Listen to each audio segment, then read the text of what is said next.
L'essentiel en 30 secondes. Le SIBO, pour Small Intestinal Bacterial Overgrowth, désigne une prolifération de bactéries de type colique dans l'intestin grêle, un segment du tube digestif qui devrait rester très peu peuplé. Cette flore installée au mauvais endroit fermente vos aliments trop tôt, ce qui produit gaz, ballonnement et troubles du transit. On le retrouve chez près d'un tiers des personnes étiquetées côlon irritable, et il se confirme par un test respiratoire plutôt qu'au ressenti. Le travail de fond consiste à comprendre pourquoi les défenses de l'intestin grêle ont cédé avant de chercher à éliminer les bactéries. En tant que médecin, je sais combien il est fréquent de vivre des années avec un ventre qui gonfle après chaque repas sans jamais recevoir d'explication mécanistique. On pose une étiquette, on conseille de gérer le stress et le problème reste entier. Le SIBO est l'une des pistes que la recherche a le mieux documentées pour expliquer une partie de ces situations. L'idée de départ est presque géographique. Ce n'est pas forcément que vous avez de mauvaises bactéries, c'est qu'une flore normale a colonisé un territoire qui ne lui est pas destiné. Voyons ce que montre la science, sans raccourci. Qu'est-ce que le SIBO, cette pullulation bactérienne de l'intestin grêle? Votre tube digestif n'est pas peuplé de façon homogène. L'intestin grêle, où s'effectue l'essentiel de l'absorption des nutriments, reste normalement très pauvre en bactéries. Le côlon, lui, abrite une densité microbienne incomparablement plus élevée. Le SIBO survient quand des bactéries de type colique remontent et prolifèrent dans le grêle, là où elles devraient être rares. La définition est double, elle est quantitative. D'abord, à la culture d'un prélèvement de liquide intestinal, on parle de pullulation au-delà d'un certain seuil de germes. L'American Gastroenterological Association a d'ailleurs abaissé ce seuil de référence de 10,05 à 10,3 unités, formant colonie par millilitre, ce qui reflète une définition plus stricte qu'auparavant. Elle est aussi qualitative. Ce ne sont pas seulement plus de bactéries, mais des espèces qui n'ont rien à faire dans le grêle. Intestin grêle, sain intestin grêle en SIBO densité, bactérienne très faible élevée, au moins 10,3 UFCML, seuil actuel. Type de flore rare et clairsemée flore de type colique, déplacé rôle du segment absorption des nutriments absorption perturbée, fermentation précoce, conséquence digestion silencieuse gaz, ballonnement, trouble du transit. Pourquoi votre ventre gonfle? Ce que fermentent les bactéries, au mauvais endroit, quand des bactéries prolifèrent dans le grêle. Elles se nourrissent des glucides de votre repas, avant même que vous ayez fini de les digérer. Cette fermentation précoce produit des gaz, principalement de l'hydrogène, du méthane et du dioxyde de carbone. Ces gaz distendent dans la paroi et provoquent le ballonnement, les flatulences et parfois une douleur diffuse. Le fructose et d'autres sucres fermentescibles, que l'on regroupe sous le sigle FODMAP, sont particulièrement concernés. Le type de gaz produit oriente même la forme des symptômes. Les micro-organismes qui fabriquent du méthane ont tendance à ralentir le transit, ce qui pousse plutôt vers la constipation. A l'inverse, une production dominée par l'hydrogène s'accompagne plus souvent de diarrhée. Ce n'est pas une règle absolue, mais c'est une distinction que la recherche utilise pour mieux caractériser le trouble. Gaz dominant effet sur le transit symptôme, le plus fréquent méthane ralentissement. Constipation hydrogène, accélération diarrhée SIBO et syndrome de l'intestin irritable. L'étiquette qui ne soigne pas la cause. Le syndrome de l'intestin irritable est un diagnostic très répandu, mais il décrit un ensemble de symptômes sans en nommer le mécanisme. C'est là que le SIBO devient intéressant. Une méta-analyse portant sur 25 études cas témoins, soit 3192 patients atteints du syndrome de l'intestin irritable comparé à 3320 témoins, a retrouvé un SIBO chez environ 31% de ces patients. Surtout, ces patients avaient une probabilité d'en présenter un nettement plus élevé que les personnes sans troubles digestifs, avec un odds ratio de 3,7. Ce que je retiens de ces données, c'est qu'une part non négligeable des côlons irritables cache en réalité une pullulation bactérienne identifiable. Cela ne veut pas dire que tout intestin irritable est un SIBO, ni l'inverse, mais quand on se contente d'une étiquette symptomatique, on renonce d'avance à chercher une cause qui, elle, peut se traiter. Interroger la piste du SIBO, c'est refuser de s'arrêter au nom du problème.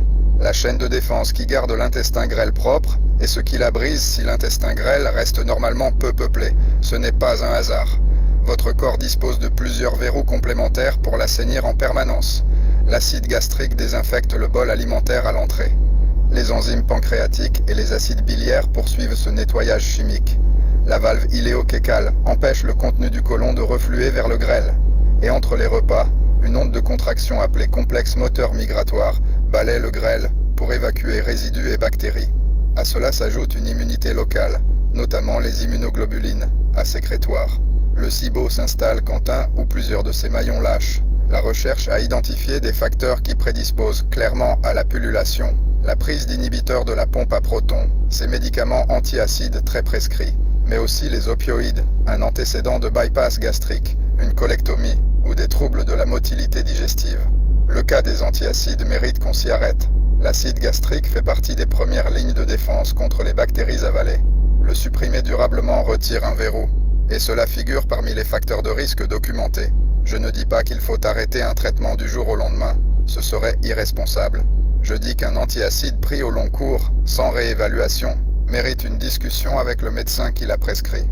Facteur de défense à préserver, facteur qui favorise le ciboacide gastrique antiacide au long cours, IPP, enzyme pancréatique et bile insuffisance digestive valve, iléocécale compétente anomalie structurelle ou chirurgie digestive complexe, moteur migratoire, actif opioïde, trouble de la motilité immunité locale, IGA, déficit immunitaire, un mécanisme complémentaire a émergé ces dernières années.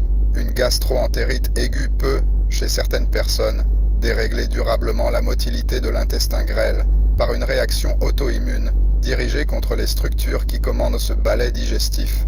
Autrement dit, une intoxication alimentaire ancienne peut contribuer à des ballonnements bien plus tardifs. Cela reste un domaine de recherche actif à interpréter avec prudence.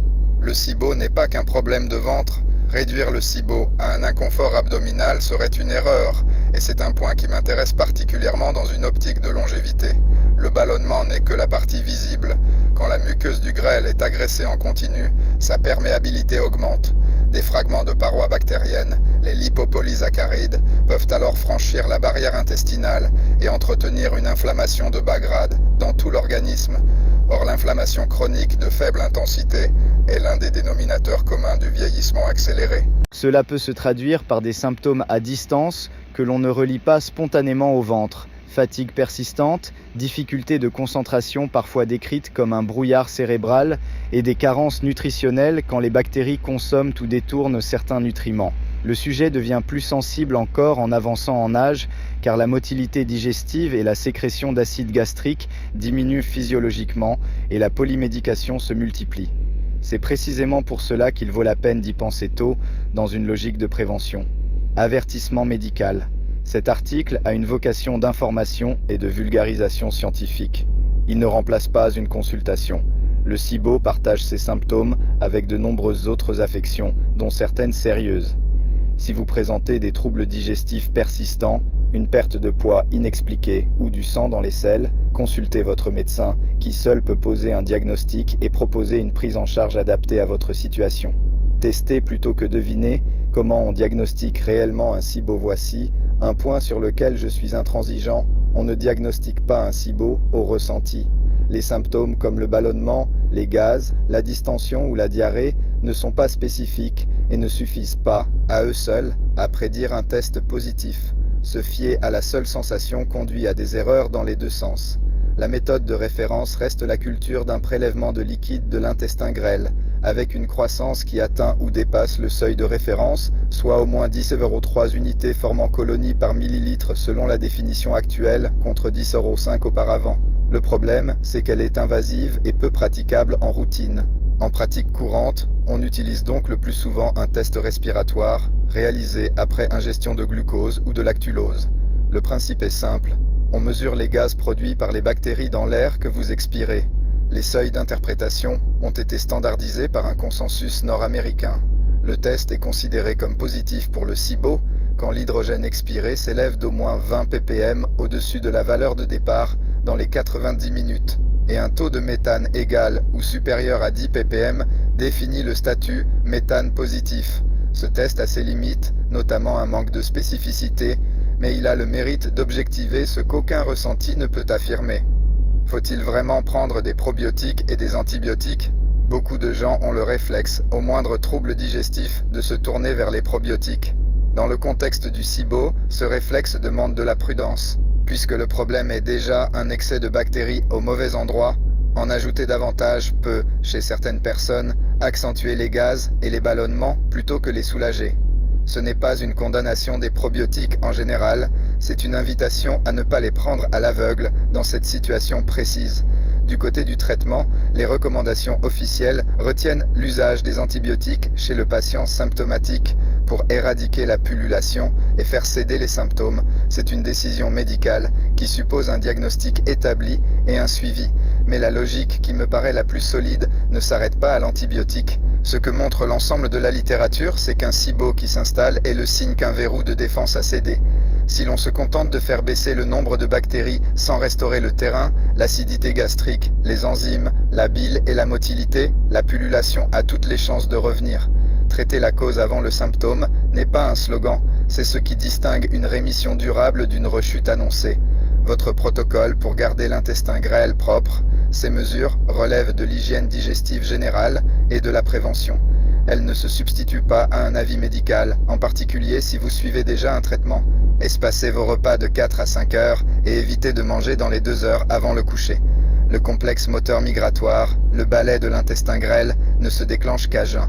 Grignoter en continu l'empêche de faire son travail de nettoyage. Réévaluez avec votre médecin tout antiacide pris au long cours. L'acide gastrique fait partie des défenses qui gardent le grêle propre et sa suppression durable figure parmi les facteurs qui prédisposent au SIBO. La décision d'ajuster un traitement appartient au prescripteur. Ne prenez pas de probiotiques par automatisme au moindre inconfort.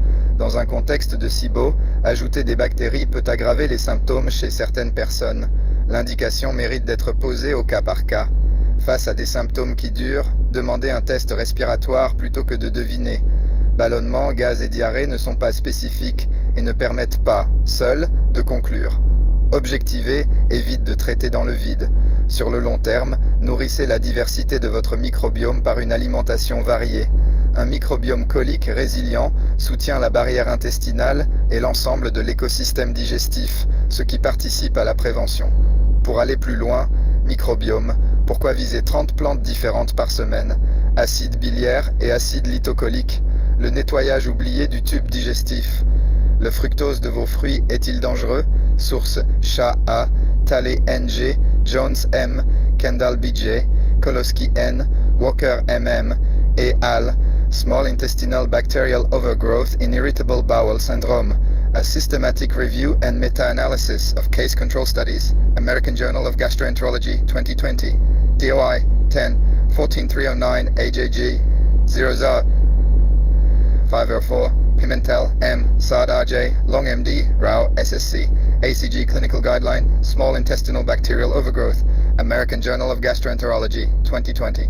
DOI 10-14309 AJG 0